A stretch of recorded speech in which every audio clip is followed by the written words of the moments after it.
Every dollar in your assets is an employee working for you. Your money works for you. So, what is the difference between assets and liabilities? This is exactly what we will talk about. Everyone around the world wants money due to two emotions: desire and fear. Desire for a house, car.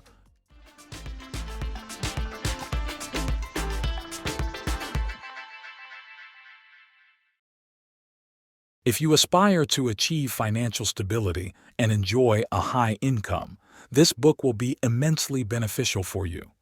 In this video, we will explain the first two of the 6 lessons Robert Kiyosaki learned from his rich dad, which helped him become one of the wealthy. Welcome to the Growth Galore channel for book summaries. Grab your coffee or favorite drink, and let's enjoy this video that will change your perspective on how to achieve wealth. Robert Kiyosaki's rich dad said, "I'll give you the first of the 6 lessons that will lead you to wealth." The first lesson is, the rich don't work for money. The wealthy don't work 8 or 12 hours a day, 5 or 6 days a week, 11 months a year to earn money. The wealthy don't do that. The rich make money work for them.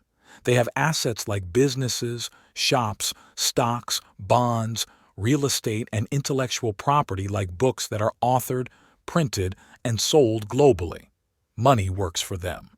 The wealthy don't think about how to get a job or work 30 days for a paycheck. They think about how to make money work for them. This is the first lesson. The rich don't work for money. Money works for them. Dear follower, I believe that your reactions to the situations that happen in your life shape your life as it is today. From your birth until today, you have encountered many situations, and you had to react to them. I'll give you an example. Suppose you are 25 years old, graduated from high school, and received an attractive job offer in the United States, but it requires a 20-year commitment. Your reaction to this offer will shape your future. If you refuse the offer, you will likely continue to search for a job in your home country. If you accept the offer, you may move to the United States, live there, and get married there. Your reactions shape your future, and thus your current life and circumstances are the result of your past reactions.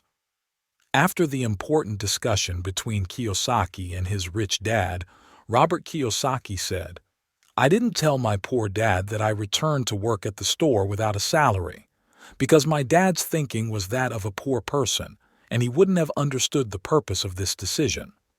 3 weeks later, for the first time, we heard Mike's father's truck, the rich dad, pulling up in front of the store. It was the first time we saw him at the store. He came in, went to the ice cream freezers, got us some ice cream, and said, "Let's take a walk, kids." We went to a nearby public park, sat there, and had an important conversation, the same conversation we had before. He asked us how working without a salary was going. We realized he was going to teach us something new, so we replied that everything was fine. He said, "Good job, kids. I expect you've understood the lesson. This is for your benefit. I don't want you to fall into the job trap like Mrs. Martin, who is over 45 and works for me.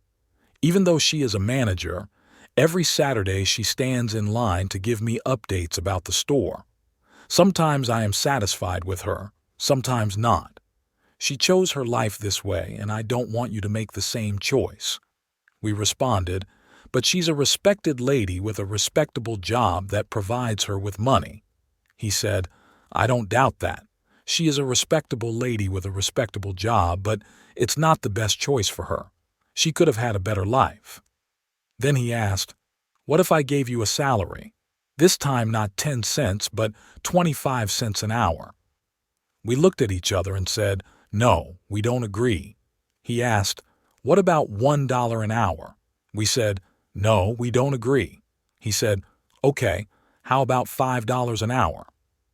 In 1956, this was a significant amount even for adults, let alone for children. But we said, "No, we don't agree." It was clear it was a trap. He said, "Excellent, I'm very impressed." Then he began to explain the lesson. The rich dad said, "Everyone around the world wants money due to two emotions, desire and fear. Desire for a house, car, new clothes, jewelry, travel, and fear of poverty, hunger, and family obligations. The difference between the rich and the middle class and poor lies in their reactions to these two emotions.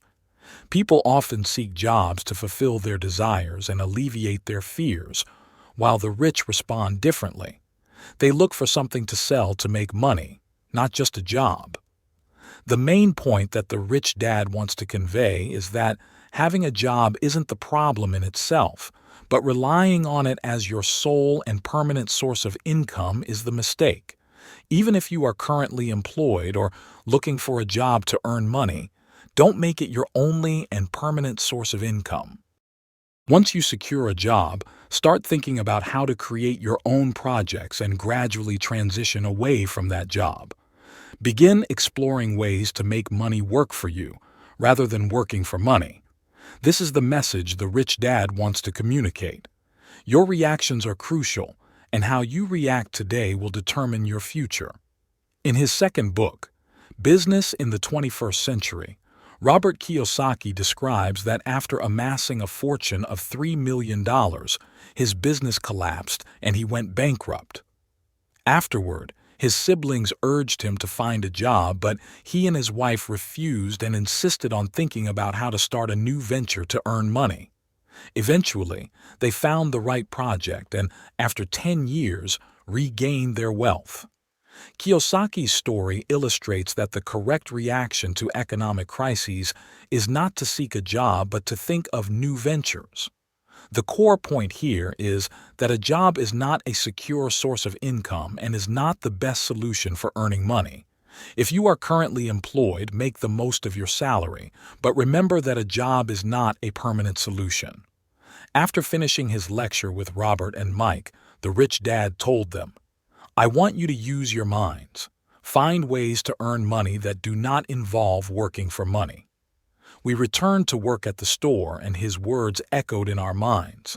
The rich don't work for money. Money works for them.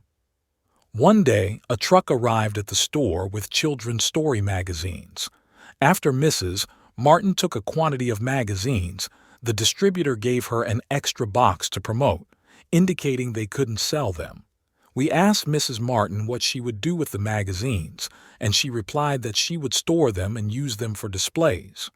Mike and I thought about how we could benefit from these magazines. We came up with the idea of opening a children's magazine library at Mike's house.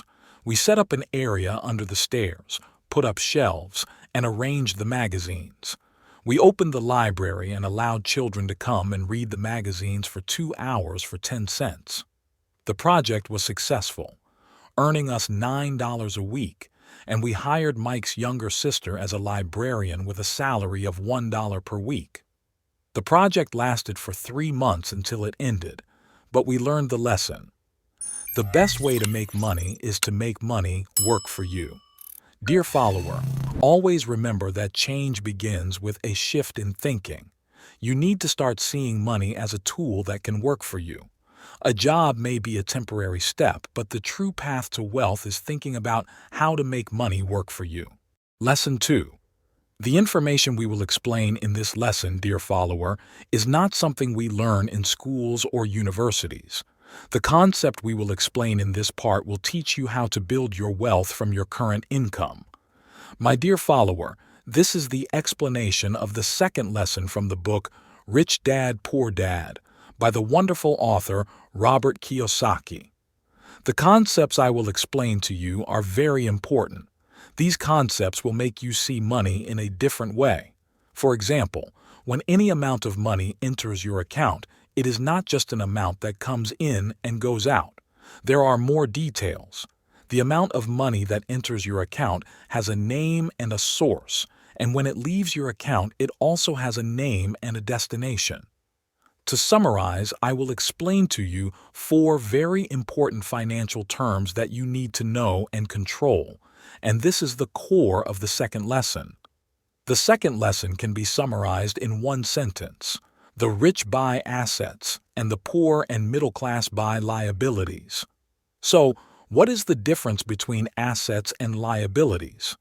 This is exactly what we will talk about, and I will explain it to you through four terms. The first two terms are income and assets. Income is any amount of money that comes to you, and it is your financial gateway, dear follower. Any amount such as a salary, a university scholarship, profits from a project, or stock dividends. This is income. As for assets, Robert Kiyosaki says that the poor consider assets to be properties like a house, a car, a farm, or a mobile phone, anything you own. But for the rich, the definition of assets is different. Assets for the rich are anything you own that gives you financial income. If it does not give you income, it is not considered an asset. An example of assets: the stocks you own in the bank that generate profits for you every quarter. These stocks are considered an asset. Also, the property you own and rent out that generates income for you, this is considered an asset. Intellectual properties like books you write and sell, or YouTube videos you create and upload that continue to generate income for you. These are simple examples of the assets we are talking about. The second two terms are expenses and liabilities. Expenses are any amount you spend on food, drink, clothes, entertainment, travel, and so on. These are expenses. As for liabilities, they are any amount you are obligated to pay, whether weekly, monthly, or annually. The important thing is that you are obligated to pay this amount. An example of liabilities: loans, house rent, car installment payments, PlayStation Plus and Netflix subscriptions, electricity bills. These are liabilities. The secret, dear follower, is that the poor and middle class deal with these terms differently from the rich. Let me explain the difference between them. The poor have income that comes from a salary, donations, or government aid, and they often do not have assets that generate income for them. They have liabilities and expenses, so their income comes in and goes out immediately on expenses. The middle class is not much different. Their income usually comes from a salary, and unfortunately they do not have assets that generate financial income.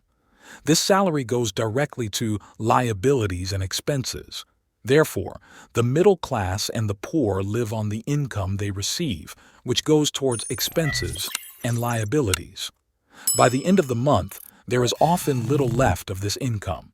This is the situation for the poor and the middle class.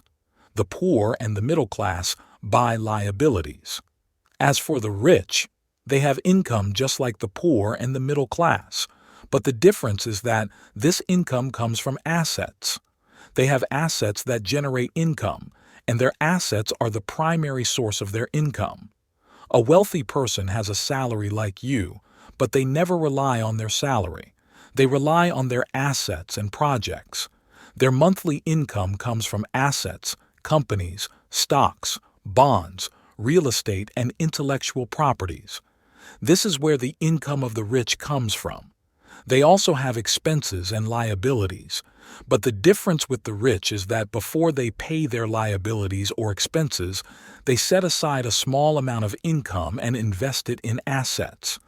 After that, they pay their liabilities and live off the remaining income.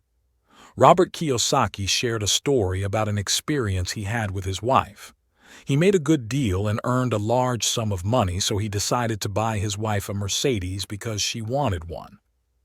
But when he saw the high price of the car, he remembered his rich dad's advice. The poor and the middle class buy liabilities, while the rich buy assets. So, he decided to buy an asset with that money first, which would generate financial income. From this income, he would save up again and buy her the car. After 4 years, he saved the amount from this asset and bought her the car. Robert says, "In reality, it wasn't me who bought her the car, but the asset that bought it." The big difference is that instead of buying the car immediately and spending all the money, he bought an asset and invested in it, and then bought the car. This way, they not only got the car but also a continuous income from that asset. So, the second lesson, my dear follower, is that the poor and the middle class buy liabilities. When they receive income, they think about how to buy things like clothes and other expenses, while the rich buy assets. The first thing they think about is how to invest an amount in their assets and develop and grow them. We conclude this explanation with a beautiful quote from Robert Kiyosaki. Every dollar in your assets is an employee working for you. Your money works for you. This concludes the explanation of the first and second lessons from the book Rich Dad, Poor Dad in this video. I hope you share this video with your friends and subscribe to the channel. Thank you for listening attentively, and thank you for your invaluable time.